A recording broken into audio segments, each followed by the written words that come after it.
Ladies and gentlemen, this is your Situation Room Alert. We are tracking a seismic shift in geopolitics tonight after a punishing 15 months of frozen diplomatic hell, a volatile mix of ambassadorial expulsions, punishing visa wars, and a deep betrayal over the Western Sahara. Algeria and France have just hit the reset button. The date to circle is November 12th, 2025. In a move that stunned observers, Algerian President Abdelmadjid Tebboune pardoned the celebrated Franco-Algerian writer Boualem Sansal, who had been jailed on charges of undermining national unity. The release was brokered on humanitarian grounds, with Germany playing a pivotal mediating role. Just days after Sansal walked free, French Interior Minister Laurent Nunez signaled his intention for a high-stakes visit to Algiers, a clear olive branch. But the real action is happening behind the scenes. On November 21st, the Secretary General of France's Foreign Ministry, Anne-Marie Decode, landed in Algiers for secret, high-level talks focused on migration, regional security, and critical economic partnerships. But here is the shocking twist in this sudden diplomatic thaw. This rapprochement is colliding head-on with a monumental event hosted by Algeria, the International Conference on Colonial Crimes in Africa.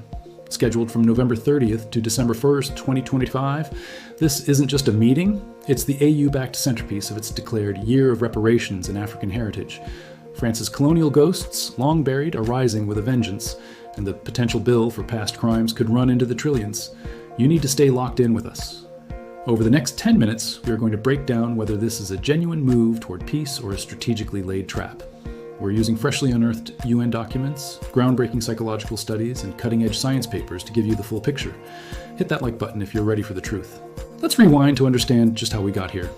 To grasp the gravity of this reset, you must first understand the 15-month frost that brought relations to the breaking point. It all imploded in July 2024. That's when French President Emmanuel Macron made a decisive pivot, publicly backing Morocco's claim to sovereignty over the disputed Western Sahara. For Algeria, which fiercely supports the Sahrawi independence movement, this was a stab in the back, a crossing of a non-negotiable red line. The fallout was immediate and brutal. A tit-for-tat diplomatic war erupted. In May 2025, Algeria expelled 15 French diplomats, citing explosive allegations of their involvement in a fake passports ring. France retaliated swiftly, booting 12 Algerian officials from Paris. The conflict then spilled over, hitting ordinary citizens the hardest. Visa services descended into chaos. In a punitive move, France slashed the number of visas issued to Algerian nationals by a staggering 14.5% in just the first 9 months of 2025. The economic stakes were colossal, with a bilateral trade relationship worth over 12 billion euros hanging in the balance.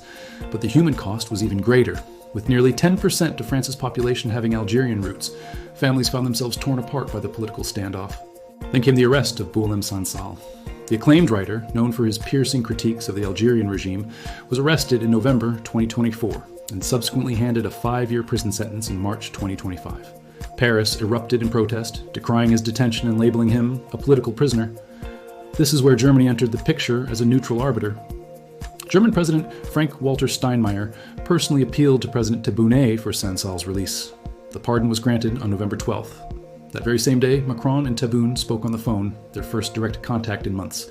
Minister Nunez's statement about a glimmer of hope for security dialogue, and Secretary General Descôtes' secret visit on November 21st marked the first tangible, high-level thaw in over a year.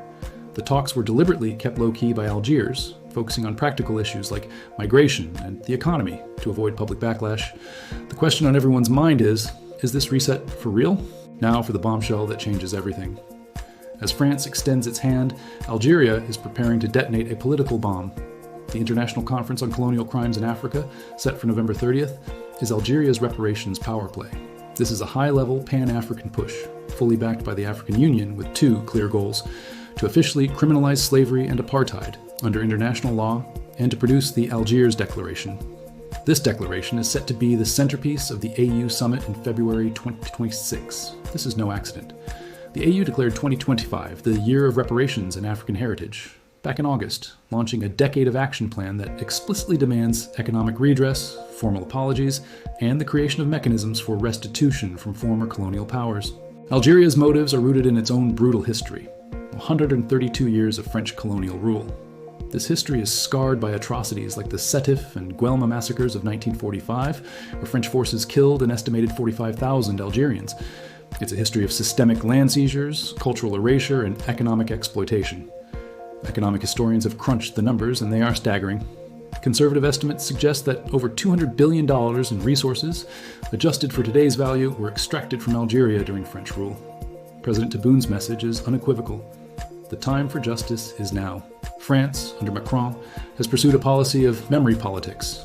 Archives related to the Algerian War were opened in 2021, and some symbolic gestures were made. But one thing has remained firmly off the table: cash. Reparations are a non-starter for Paris. Now, Minister Nunez is pushing for flexible talks on migration, hoping to sidestep the binding 1968 agreements on Algerian repatriation. The timing of this diplomatic thaw creates a perfect storm. It allows France to attend the conference and avoid the political fallout of a boycott. But it also means Paris will be walking directly into a pressure cooker, with the entire African continent demanding that it confronts its colonial past and pays the bill. This isn't just about politics or history. The science is clear, and it doesn't lie. Reparations are not about events that are in the past.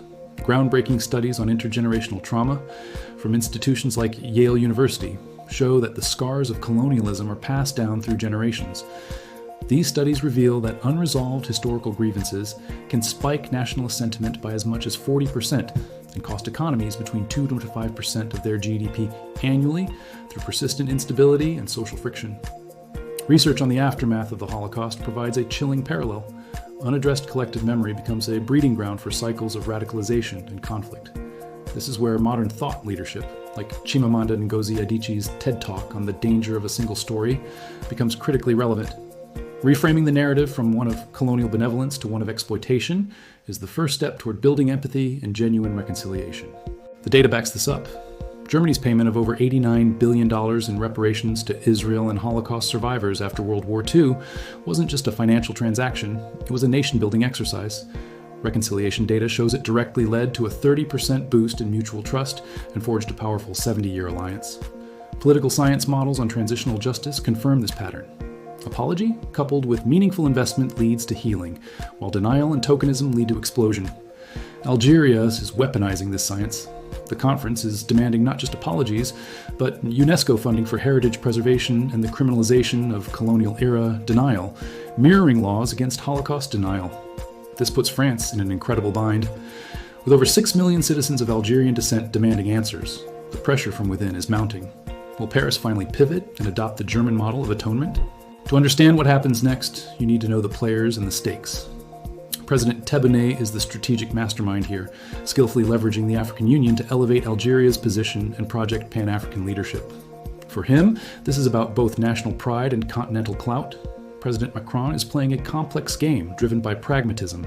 He needs Algerian energy. Its natural gas is vital for Europe's security, especially post-Ukraine. He needs security cooperation to combat jihadist threats in the Sahel. And he desperately needs a deal on migration to manage the flow of asylum seekers and undocumented returns, a hot-button issue in French domestic politics. The appointment of Laurent Nunez as Interior Minister is a critical signal.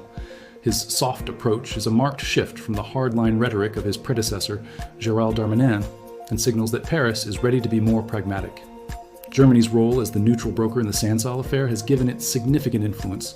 The stakes could not be higher.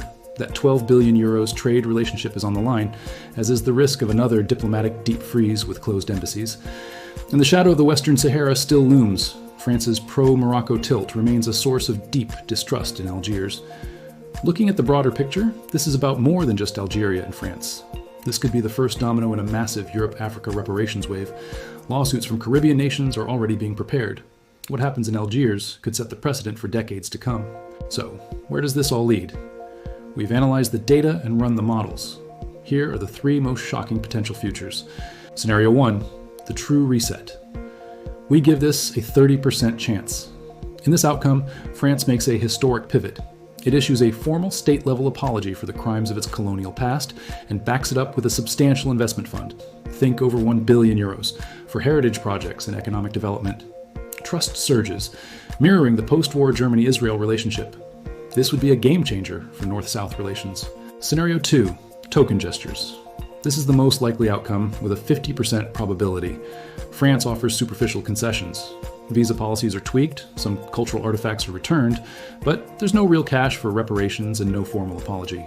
The rage in Algeria and across Africa continues to simmer just beneath the surface. The Algiers Declaration is adopted by the AU, but stalls at the international level, becoming another symbol of empty promises. Scenario 3, the backlash. Boom. There is a 20% chance of a catastrophic failure. The conference flops, France's token offers are rejected as an insult, and the diplomatic war restarts with a vengeance. More expulsions, more visa cuts. This time, it could trigger a pan-African boycott wave targeting French companies and interests across the continent. The science is clear on this. In the long run, only bold truth and genuine reconciliation can win. So here we stand, at a pivotal moment in November 2025. A writer is free, a diplomatic thaw has begun, but a reparations summit looms, threatening to change everything. Science, history, and psychology all scream the same message. Confront the demons of the past, or you will be doomed to relive them. The Algiers Declaration is heading to the African Union in February 2026. The choice that France makes in the coming weeks will not only define its future with Algeria, but could set the tone for Europe's relationship with the entire African continent for the next century. Now it's your move. When it comes to reparations, what is the right path? Cash, apology, or nothing at all? Comment 1 for cash, 2 for apology, or 3 for nothing, and tell us which country you're watching from. If this breakdown shocked you, hit that like button. Be sure to subscribe and ring the bell for more geopolitical deep dives. Our next report on Iran's new drone capabilities is one you won't want to miss. And please, share this video with 3 friends who are blind to what's happening. Millions of people need to see this. Thank you for watching, and let me know if there is any specific topic you want me to work on.